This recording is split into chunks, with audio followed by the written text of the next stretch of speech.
کہ ہر بندہ دنیا میں ایک خوشحال زندگی گزارنا چاہتا ہے۔ ہر بندہ دنیا میں ایک خوشحال زندگی گزارنا چاہتا ہے۔ کوئی بندہ دنیا میں تکلیفوں والی زندگی نہیں گزارنا چاہتا، مصیبتوں کا سامنا نہیں کرنا چاہتا۔ وہ کسی بھی شعبے سے تعلق رکھتا ہے، کسی بھی فیلڈ سے تعلق رکھتا ہے، وہ کسی بھی اعتبار سے محنت کرتا ہے، کم کرے یا زیادہ کرے،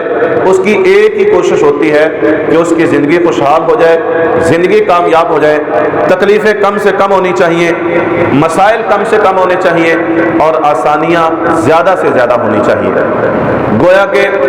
دنیا میں ہر انسان ایک کامیاب زندگی گزارنا چاہتا ہے، اور اس کامیاب زندگی کے لیے انسان محنت بھی کرتا ہے، کوشش بھی کرتا ہے، کاوش بھی کرتا ہے، اپنی صلاحیتوں کو بھی استعمال کرتا ہے، اپنا خون پسینہ ایک کرتا ہے، دن رات محنت اور مزدوری کرتا ہے۔ کس لیے؟ کہ وہ ایک خوشحال اور کامیاب زندگی گزارنا چاہتا ہے۔ دنیا کے اندر کوئی بھی شعور انسان آپ کو ایسا نہیں ملے گا جو اس لیے کوشش کر رہا ہو کہ وہ ناکام ہو جائے، جو اس لیے محنت کر رہا ہو کہ اس کی زندگی میں اس کے لیے پریشانیاں کھڑی ہو جائیں، مسائل کھڑے ہو جائیں، مصیبتیں کھڑی ہو جائیں۔ وہ اس کے لیے محنت نہیں کر رہا ہوتا، بلکہ ہر انسان دنیا کے اندر ایک کامیاب زندگی گزارنا چاہتا ہے۔ آپ ایک تاجر کو دیکھیں گے، اس کا پھیلا ہوا کاروبار کا وسیع ترین نیٹ ورک، اور اس کے اندر پھر اس کی کوشش، کاوش اور اس کے لیے تگ و دو کرنا، اس کے پیچھے اگر آپ دیکھیں گے تو وہ یہ کہے گا کہ میں ایک اچھی خوشحال زندگی گزارنا چاہتا ہوں۔ اور اس کے مقابلے میں ایک بندہ محنت کرتا ہے، مزدوری کرتا ہے، اپنا خون پسینہ ایک کرتا ہے، دن رات اپنے آپ کو تھکاتا ہے، اس سے بھی پوچھے مقصد کیا ہے تو وہ بھی ایک خوشحال زندگی گزارنا چاہتا ہے۔ اور اس کے مقابلے میں ایک فاسق اور فاجر ہے، اللہ تعالیٰ فرمان ہے، باغی ہے،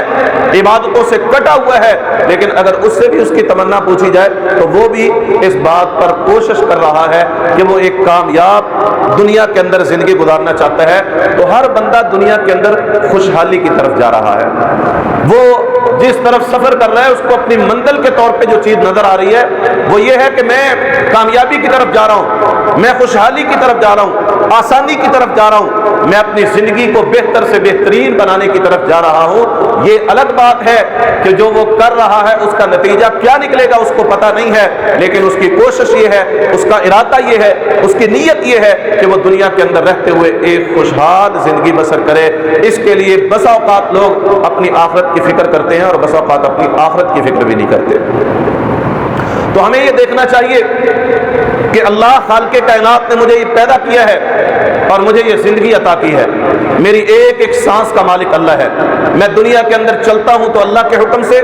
بولتا ہوں تو اللہ کے حکم سے، میرے ہاتھ حرکت کرتے ہیں تو اللہ کے حکم سے، میری آنکھیں دیکھتی ہیں تو اللہ کے حکم سے، میرے کان سنتے ہیں تو اللہ کے حکم سے، میرا یہ دل دھڑکتا ہے تو اللہ کے حکم سے، میرے جسم میں خون چل رہا ہے تو اللہ کے حکم سے، میرے جسم کے تمام اعضاء کام کر رہے ہیں تو اللہ کے حکم سے، میری یہ ساری کی ساری زندگی اگر گزر رہی ہے تو اللہ کے حکم سے۔ مجھے یہ دیکھنا چاہیے کہ اس چلتی ہوئی زندگی، اس گزرتی ہوئی زندگی کو میں خوشحال اگر بنانا چاہتا ہوں تو میرے رب نے اس خوشحال زندگی کے اصول کیا بیان کیے ہیں۔ یہ زندگی اللہ کی دی ہوئی امانت ہے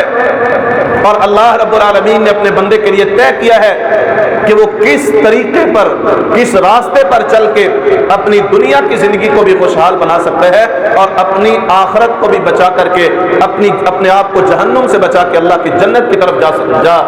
سکتا ہے۔ اس کے لیے اللہ رب العالمین نے اپنے بندے کو کچھ اصول بتائے ہیں، کچھ راستے بتائے ہیں، کچھ طریقے بتائے ہیں۔ زندگی گزارنے کا ایک طریقہ طے کر دیا ہے کہ اگر ان اصولوں پر، ان راستوں پر، اس طریق پر چلو گے، اس سلوک کو اختیار کرو گے تو تمہاری دنیا کی زندگی بھی خوشحال ہو جائے گی اور تمہاری آخرت کی بھی سنور جائے گی۔ اور اگر بندہ ان اصولوں سے ہٹتا ہے تو اپنی دنیا بھی برباد کر بیٹھتا ہے اور اپنی آخرت بھی برباد کر بیٹھتا ہے۔